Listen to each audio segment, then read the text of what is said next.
Hello student, तो कैसे हैं आप सब। चलिए, स्वागत है आप सबका मेरे यूट्यूब चैनल इंग्लिश क्लास पर। और मैं फिर से आज एक नए वीडियो के साथ आपके सामने हाजिर हूँ। और आज का वीडियो जो मेरा होगा वो ऑन बोर्ड होगा, क्योंकि इसके पहले जो भी वीडियो मैंने बताया था वो आपको स्क्रीन रिकॉर्डिंग पे बताया था, क्योंकि वो पोएम था वो बोर्ड पर बताना थोड़ा सा आपका मतलब कि वो पोएम को लिखना पड़ता पूरे, तब मैं बता पाता। और दूसरा कारण यह भी था कि ये जो गर्मी की छुट्टी चल रही थी तो इसमें थोड़ा सा समय का इधर उधर भी था। ठीक है, तो चलिए शुरू करते हैं आज का वीडियो। आज का वीडियो जो है वो आपका बिहार बोर्ड क्लास 11th और 12th का जो एक कॉमन बुक है आपका पिंक वाला, ये आप देख सकते हैं। इसके पहले मैंने बताया है इसी बुक का जो नेक्स्ट चैप्टर है, अगला चैप्टर है, वो हम लोग देखेंगे और पढ़ेंगे। उससे पहले हम लोगों ने इस बुक से क्या क्या पढ़ लिया है उसको मैं एक बार आप बताता हूँ शॉर्ट में, और तब आपको कहूँ कि दोनों को रिलेट करने में, जोड़ने में बहुत आसानी होगा समझने में। नहीं तो आपको लगेगा कि कहाँ कहाँ से अचानक मैं पढ़ा रहा हूँ। ठीक है, तो जितना इंपॉर्टेंट आपका रेनबो बुक आपका जो है रेनबो है, उतना ही इंपॉर्टेंट यह भी है, क्योंकि इसमें से भी 30% क्वेश्चन आपके जो एग्जाम में आते हैं। तो आप ये बुक देखिए, इसको मैंने पढ़ाना शुरू किया था तो ये बुक जो था वो 2 सेक्शन में था। आपको पहले भी मैंने दिखाया और बताया भी है। ये बुक था वो 2 सेक्शन में था। पहला सेक्शन जो था वो स्टोरी ऑफ इंग्लिश लैंग्वेज था, जिसको हम लोग कंप्लीट कर चुके हैं अपने पिछले वीडियो में सेक्शन 1 में। और इसमें 1 से लेकर 8 लेसन तक था, और 8 लेसन 8 चैप्टर हम लोग कंप्लीट कर चुके हैं। इसका मैंने प्लेलिस्ट बना दी है, मेरे चैनल पर है, आप वहां से जाकर देख सकते हैं। हाँ, अब ध्यान रखने वाली बात यह है कि 11th में कौन सा चैप्टर पढ़ना है, 12th में कौन सा चैप्टर पढ़ना है। अगर आपको कन्फ्यूजन होगा तो मुझे कमेंट करके बताइएगा, मैं आपको उसको अलग अलग ही ग्रुप ही बना दूंगा कि 11th का कौन सा चैप्टर है और 12th का कौन सा चैप्टर है। अभी फिलहाल में कॉमन दोनों का प्लेलिस्ट मैंने बनाया है। तो इसके हम लोगों ने पहले सेक्शन में जो था लैंग्वेज देखा। लैंग्वेज में 8 चैप्टर था, जिसमें हम लोगों ने इंग्लिश कैसे शुरू हुआ, इंग्लिश धीरे धीरे कैसे डेवलप किया, उसके बाद आपका ओल्ड इंग्लिश क्या था, मिडिल इंग्लिश कैसे डेवलप किया, मॉडर्न इंग्लिश क्या था, इंग्लिश वर्ल्ड लैंग्वेज कैसे था, उसके बाद ग्लोबल इंग्लिश क्या था, फ्यूचर ऑफ इंग्लिश, हम लोगों ने ये सभी देखा ऑलरेडी। अब आज का जो सेक्शन है वो दूसरा सेक्शन शुरू हो रहा है, और वो है story of English literature. Literature का सेक्शन जो है वो शुरू हो रहा है, जिसको हम लोग देखेंगे। और इस सेक्शन में जो ये चैप्टर होगा वो 9 नंबर चैप्टर होगा, जिसका टाइटल है, जिसका आपका जो हेडिंग है वो है स्टोरी ऑफ इंग्लिश पोएट्री।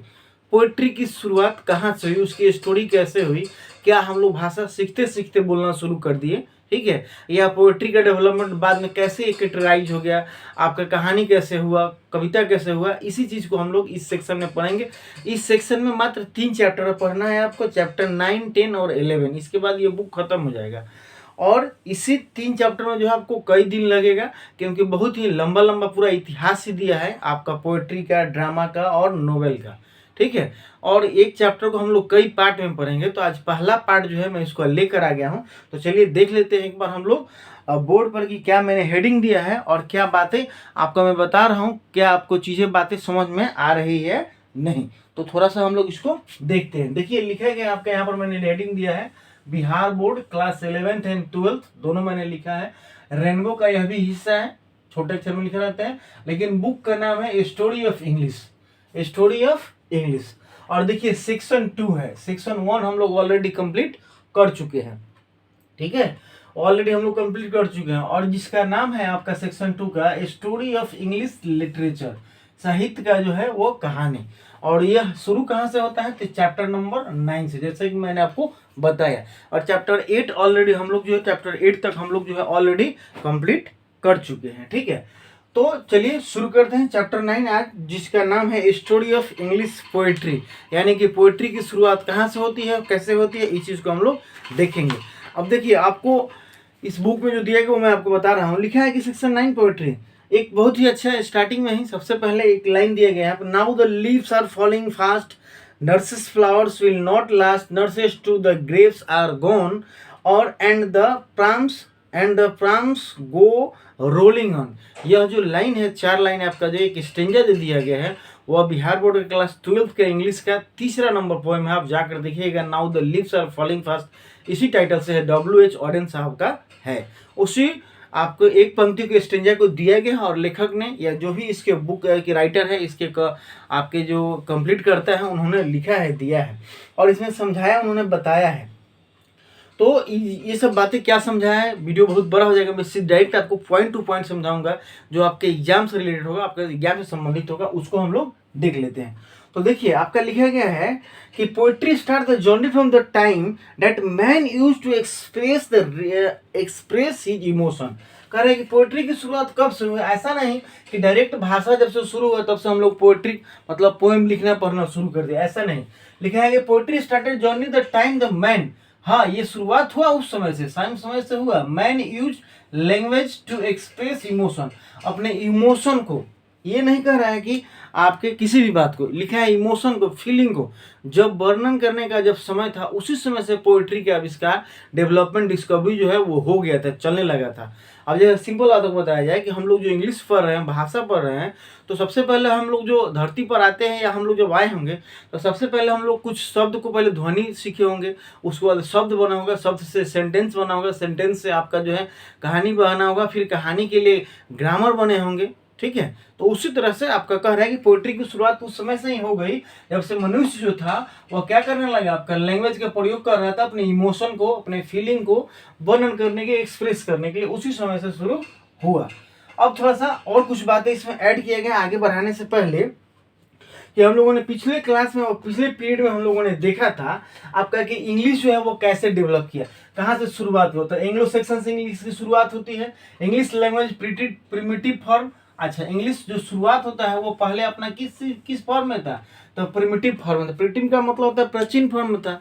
जैसे आप लोगों ने, मैंने बताया अपने वीडियो में कि ओल्ड इंग्लिश में देखा कि ओल्ड इंग्लिश से इंग्लिश का जो था आपका, उसको जो शब्द थे कैसे धनुष की तरह, तीर की तरह, कटारी की तरह, अजीब तरह के डिफिकल्ट वर्ड, लिखने में भी कठिनाइयाँ होती थी, ऐसा ऐसा था। लेकिन धीरे धीरे डेवलप हुआ, लोग उसको आकर सुधारे, ठीक है। तो आपका अब देखिए यहाँ पर टाइम मैंने दिखाया कि ये कब की बात है, तो मिडिल इंग्लिश समय की बात है, थोड़ा सा इंक्लूड किया गया है, जिसका टाइम पीरियड रहता है 1150 से लेकर 1500 तक, और 1500 के बाद जो था वो मॉडर्न इंग्लिश हुआ, ठीक है। तो मिडिल इंग्लिश की बात आपका हो रही है। देखिए अब मिडिल इंग्लिश जो है आता है English period emergence as a national language and literature. अब देखिए आपका ओल्ड इंग्लिश तक जो था, जैसे तैसे इंग्लिश जो था उसके लेटर लिखा जाया करते थे, किसी तरह पढ़ा जाया करता था, लिखने में भी डिफिकल्टी होती थी, पढ़ने में भी डिफिकल्टी होती थी। लेकिन धीरे धीरे जैसे टाइम पीरियड भी था आपका 10 से 50 के बाद का जो टाइम पीरियड आया, 11 से 50 आया, यानी कि मिडिल इंग्लिश आया, तो उस समय बहुत सारे चेंजेज हो गए थे इंग्लिश में। क्योंकि हम लोगों ने देखा है और पढ़ा है कि आपका इंग्लिश में जो है बहुत सारे देश के भाषा को मिलाया गया है, इंक्लूड किया गया है और इसका प्रयोग किया गया, तब जाकर ये धड़ल्ले से इतना चल रहा है। तो जब मिला लिया गया तो डेवलप होने लगा, सुधार होने लगा, ग्रामेरियन होने लगा, बहुत सारे किताब लिखा जाने लगा, ठीक है। तो अब उस समय क्या होने लगा कि middle English period emergence A national language of literature के लिए एक नेशनल लैंग्वेज के रूप में जो था मिडिल इंग्लिश क्या हुआ, उभर कर आया। मिडिल इंग्लिश क्योंकि बहुत ज़्यादा बोला जाने लगा, बहुत ज़्यादा लिखित रूप में आपका बोलने की भाषा में अधिक, मतलब देश की जो आपका पूरे वर्ल्ड के कहिए कि अधिक आबादी जो थी इसका प्रयोग करने लगे थे, इसलिए उसी टाइम। अच्छा, बहुत इंपॉर्टेंट पीरियड रहा था इंग्लिश के इतिहास में मिडिल इंग्लिश, क्योंकि बहुत सारे डेवलपमेंट हुआ, डेवलपमेंट के बाद ही जाकर हम लोग जो है वो मॉडर्न पीरियड में आ सके, आधुनिक काल में आ सके हैं। तो उस समय का जो लिटरेचर जो था, national language and the literature जो था, उस समय 2-3 राइटर का इसमें नाम भी दिया है, कवि का नाम दिया है, जिसको हम लोग जानते हैं और समझते भी है। उस समय अब मैंने आपको जो मिडिल इंग्लिश का पीरियड है आप देखिएगा, उसमें मैंने आपको बताया भी है कि उस समय middle English period notice the emergence of the national literature. Geoffrey Chaucer made great contribution in this regard. और सबसे बड़ा अगर एक व्यक्ति का नाम आता है, अगर कोई व्यक्ति है, इन्हीं को जॉफ्री चौसर, इन्हीं को हम लोग इंग्लिश का आपका जो है फादर्स ऑफ इंग्लिश कहा जाता है, जॉफ्री चौसर साहब को। तो ये थे, इनका बहुत योगदान रहा था इंग्लिश को डेवलप करने में, बढ़ाने में, मतलब मिडिल इंग्लिश के बाद से, ठीक है। और एक व्यक्ति का और नाम आता है, इनके मतलब कंटेम्प्रेरी एज के थे, समकालीन एज के थे, विलियम लैंगलैंड। और भी 2 व्यक्ति का नाम आता है आपका, जॉफ्री चौसर और विलियम लैंगलैंड। ये 2 व्यक्ति थे जिनका बहुत ही योगदान रहा था आपका जो है इसको बढ़ाने में। अब ओल्ड इंग्लिश से रेगुलर इरेगुलर बहुत सारे चेंजेज उपयोग करने लगे लोग, जब ये धीरे धीरे प्रसिद्धि होने लगी इनकी भाषाओं को, ठीक है, तो लोग मानने लगे। अब बात आती है थोड़ा सा वर्जन ऑफ द पियर्स तो प्लूमेंस लैंगलैंड, हाँ विलियम लैंगलैंड साहब का भी, और इनका वर्क का भी नाम मैंने आपको बताया, उसमें आप देखे होंगे कि जॉफरी चौसर साहब क्या लिखे हैं, एक इनका बहुत महत्वपूर्ण वर्क रहा है। और विलियम लैंगलैंड साहब का भी एक प्रयोग इसमें दिया गया है, लेख का नाम दिया है जिसका नाम है the vision of Piers the ploughman, ये विलियम लैंगलैंड साहब का लिखा हुआ है। अब चलिए, ये तो चल रहा था मिडिल इंग्लिश, आगे बढ़ते हैं। कह रहे कि after Chaucer nearly 2 years no literary work produce in England. अब यह सभी बात जो है इंग्लैंड से शुरू होती है और इंग्लैंड की ही बात है। तो कह रहा है कि जॉफरी चौसर साहब तो बहुत अच्छा, बहुत नाम कमाए, ठीक है, लेकिन जब मतलब वो स्लो पर गए चाहे धीमा पर गए, तो उनके बाद 200 वर्षों तक लिटरेचर में इंग्लैंड में, देखिए यहाँ पर लिखा गया है कि इंग्लैंड में लिटरेचर में कोई नए प्रोड्यूस नहीं हुए, ना कोई लेखक है, ना कोई कवि है, और ना ही कोई आपका कोई वर्क है कि नहीं के द्वारा लिखा गया जो उस समय ये मिडिल इंग्लिश थे। हाँ, 200 साल के बाद जो था आपका, 200 साल के बाद जो होता है वह फिर लोग धीरे धीरे मतलब आना शुरू करते हैं और शुरू होता है इसका। तो कब से यह टाइम पीरियड चल रहा है, यही महत्वपूर्ण आपका पॉइंट समझने वाला है। तो ड्यूरिंग 15th सेंचुरी, देखिए मिडिल इंग्लिश कहाँ से कहाँ तक चलता है, तो 1150 से लेकर 1500 तक, यानी कि 15th सेंचुरी जो है वहां तक चलता है।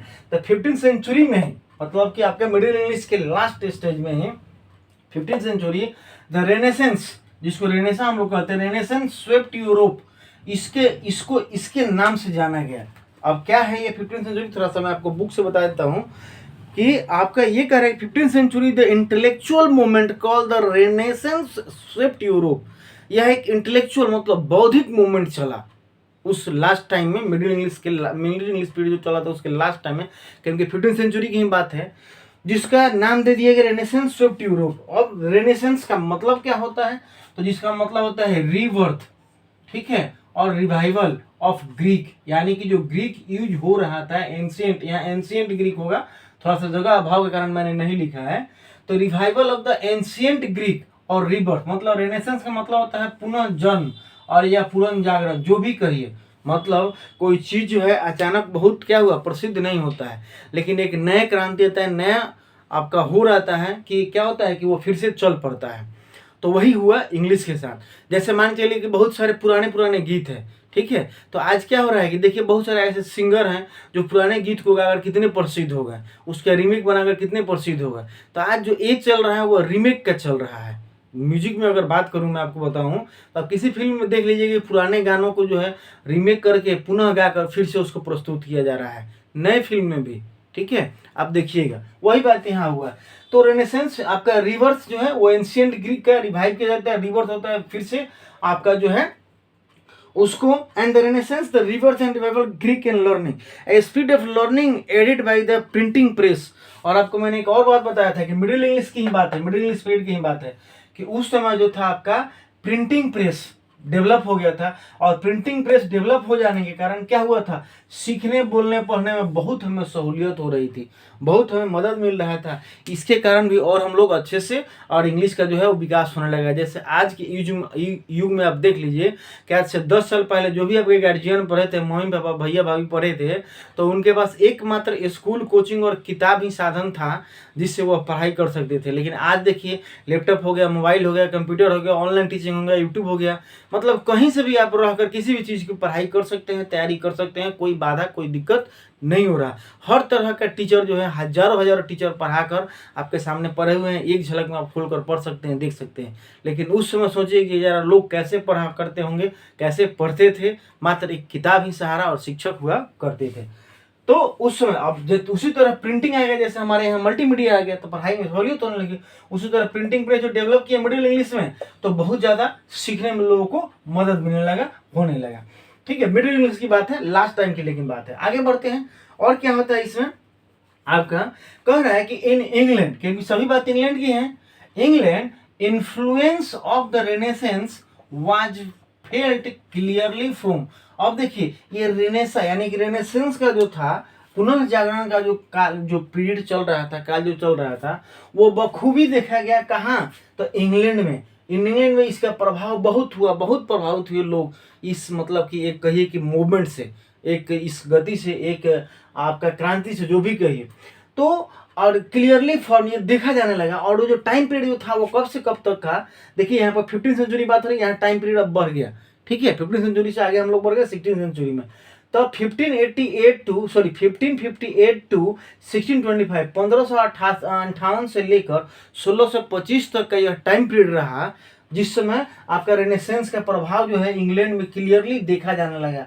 और उस समय जो था आपका, देखिए किसका कार्यकाल था। अब बात आती है कार्यकाल के राजाओं की, कि उस समय किसका राज था, कौन शासक था, किसने शासन किया, ठीक। तो देखिए एसेशन, आपका accession of the Elizabeth to death of the James first, experience internal peace. इस दौरान जो था, आपको जो मैंने यहाँ पर लिखा है 1558 से लेकर 1625 तक, इस दौरान इंग्लैंड में जो था इसका असर असर में क्या दिखा है कि लोग एक्सपीरियंस करने लगे इंटरनल पीस का।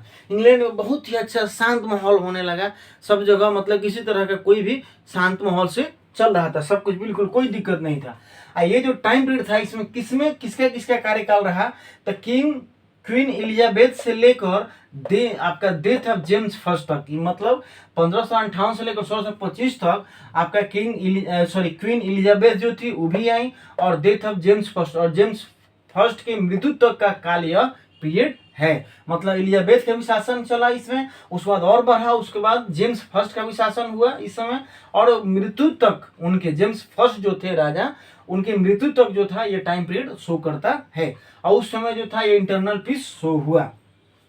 अब सबसे बड़ी बात आती है कि ये सब हम लोग जानकर क्या करेंगे, ठीक है, और क्या क्यों जानना जरूरी है। तो आपका पोइट्री का इतिहास है, तो जाहिर सी बात है कि किसने क्या डेवलपमेंट किया, क्या खोज किया, ये जानना था। उस पीरियड में किसका राज्य था, ये सब समझना है। तो समझने पीरियड में अब एक बात आता है कि इस एलिजाबेथन टाइम के पीरियड में जो आपका जो सबसे महत्वपूर्ण था आपका, देखिए कह रहा है कि the 3 great poet of the time were the Christopher Marlowe. इस टाइम पीरियड की बात हो रही है, जेम्स फर्स्ट डेथ तक की बात हो रही है, कि 3 मुख्य रूप से 3 यहाँ पर लिख रहे हैं, 3 जो थे आपका वो बहुत ही पोएट जो थे, राइटर जो कवि जो थे, पोएट कवि महत्वपूर्ण रहे इस टाइम पीरियड का आपका। तो आप इनको एलिजाबेथन एज के भी कवि कह सकते हैं, एलिजाबेथन पीरियड कवि कह सकते हैं, या यह टाइम पीरियड जो दिया गया इसको आप कह सकते हैं, ठीक है, या रेनेसेंस पोएट भी उस समय का कह सकते हैं। तो 3 व्यक्ति, 3 पोएट कौन कौन थे, तो एक महोदय थे क्रिस्टोफर मार्लो, ये बहुत इंपॉर्टेंट है आपके लिए, यही बात अब समझने वाली शुरू हो रही है। यहाँ तक तो मैंने आपको इतिहास बताया, लेकिन जो एग्जाम में आपको पूछता है ये बहुत जरूरी है। क्रिस्टोफर मार्लो यह एक लिरिक पोएट थे, जैसे आपको 11th में पढ़ना है एक lesson where the mind is without fear, doctor Rabindranath Tagore के द्वारा, जो एक लिरिक पोएट है और वह एक लिरिक है। उसी तरह क्रिस्टोफर मार्लो साहब जो थे एक लिरिक पोएट थे। उसके बाद दूसरा जो कवि थे एडमंड स्पेंसर, यह भी कवि महत्वपूर्ण थे इस एज के, एलिजाबेथन एज के। और विलियम शेक्सपियर का नाम तो आप बखूबी सुने ही होंगे, यह भी एलिजाबेथन पीरियड एज के थे। अब कह रहा है कि आपका इनका कुछ वर्क हम लोग जान लेते हैं, क्योंकि एग्जाम में जो मैक्सिमम पूछता है वर्क ही पूछता है कि किस कवि का कौन सा लेख है, किसने क्या लिखा है, जो कि जानना आपको जरूरी है। हम लोग किस सेंचुरी में चल रहे हैं, तो 15th सेंचुरी की बात हो रही है, उससे आगे हम लोग बढ़े हुए हैं। तो क्रिस्टोफर मार्लो लिख पोएट थे, इनके द्वारा लिखा गया महत्वपूर्ण वर्क है डॉक्टर फॉस्टस, ये आपका इनका लेख है। टम्बरलैंड द ग्रेट, ये इनका वर्क है।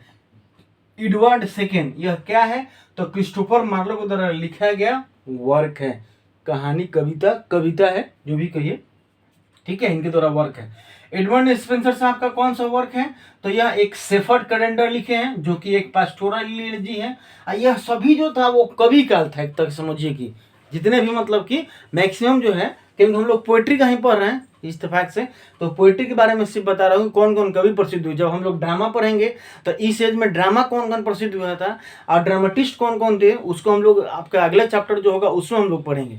लेकिन फिलहाल में हम लोग पोएट्री के पढ़ रहे हैं, तो पोएट्री के बारे में दिए गए हैं कि जो क्रिस्टोफर मार्लो थे, उसको एडमंड स्पेंसर थे, जिसका शेफर्ड कैलेंडर था, एक पास्टोरल आपका इलेजी था, सॉरी पोएम था।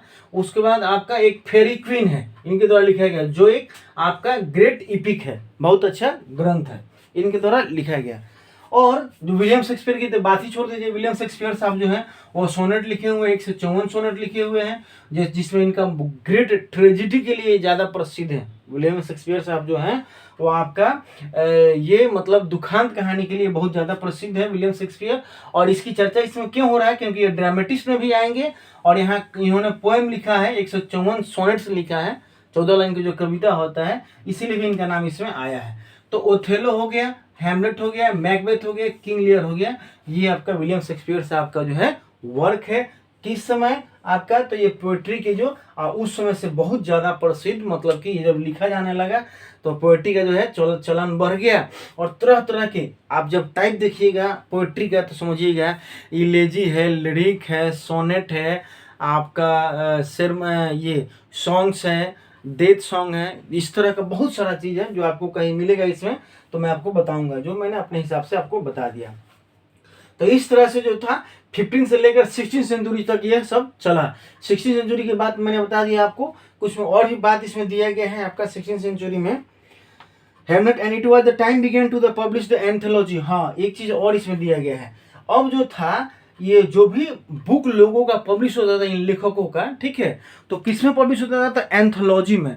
अब एंथोलॉजी किसे कहते हैं? तो एंथोलॉजी का मतलब जो होता है वो होता है कि ग्रुप ऑफ पोएम, मतलब एक साथ एक क्या किया कि लेखक जो थे बहुत सारे कविता लिख दिए और एक किताब में पब्लिश कर दी। जैसे हम जिस पहले स्कूल में थे, पुराने स्कूल में, उसमें एक मैडम थी, ठीक है, वो बहुत सारी कविताएं लिखती थी और उनकी बहुत सारी किताब छपी हुई है। तो बहुत सारी कविता, मतलब एक किताब में उनके लगभग 50, 60, 100 कविताएं हुआ करती है, तो उसको एंथोलॉजी हम लोग बोलते हैं। तो जो भी पोएम पब्लिश हुआ करता था राइटर का, कवि का, पोएट का, वो एंथोलॉजी में पब्लिश हुआ करते थे। Best known for the totals miscellaneous, और एक नाम इसमें दिया गया जिसको आपको जाना गया था। दो व्यक्ति और भी थे, सोनेट्स भी हैं, सॉन्ग्स भी लिखा जाता था। एक आपका वेट एंड सॉरी, ये दो व्यक्ति का नाम आता है जो बहुत उस समय प्रसिद्ध रहे, sir Philip Sidney, and he wrote beautiful sonnet Astrophels and आपका जो है वो सेटेला, ये राइटर का इसमें जो बहुत कम प्रसिद्ध, मतलब हालांकि इम्पोर्टेंट तो सब है लेकिन जो ज़्यादा मतलब हम लोग के जो जवान पर रहता है वो ये तीन व्यक्ति जो थे, तीन पोएट जो थे इस काल का।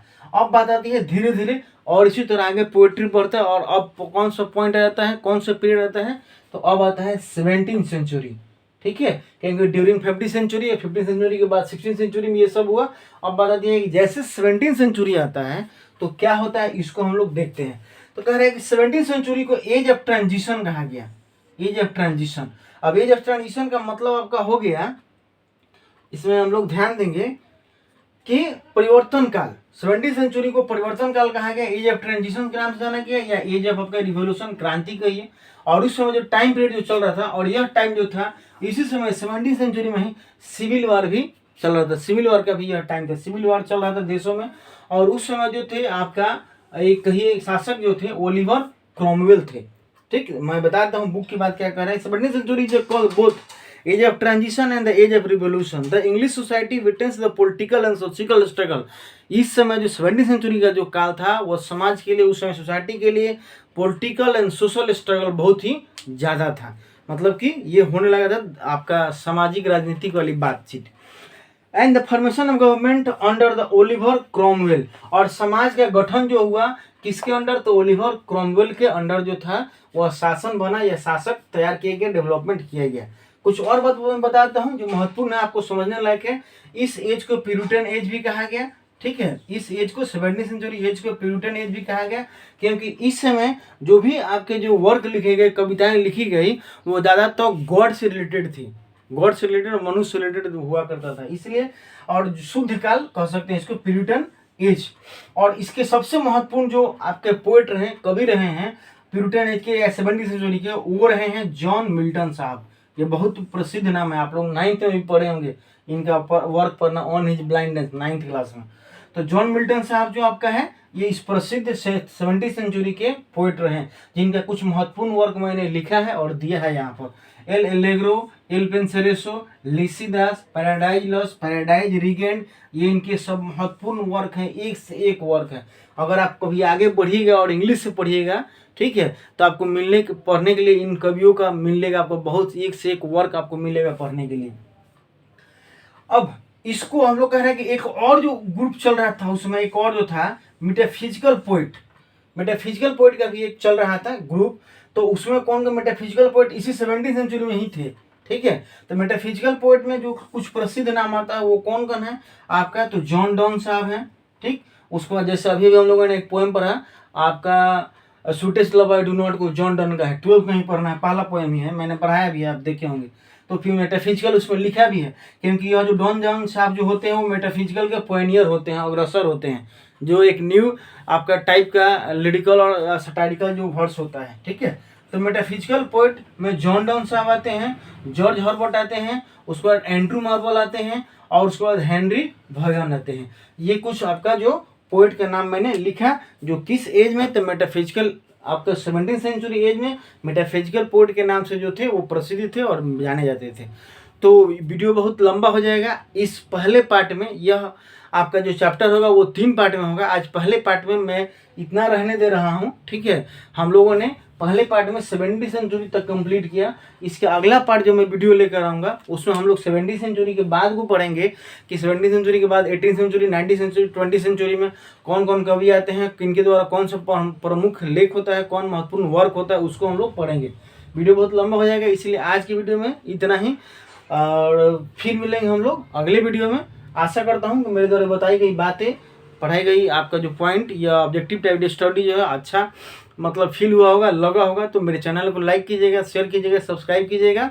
इससे मुझे मोटिवेशन मिलेगा पुनः फिर नया वीडियो बनाने के लिए। तो आज की वीडियो में इतना ही, तब तक के लिए थैंक यू।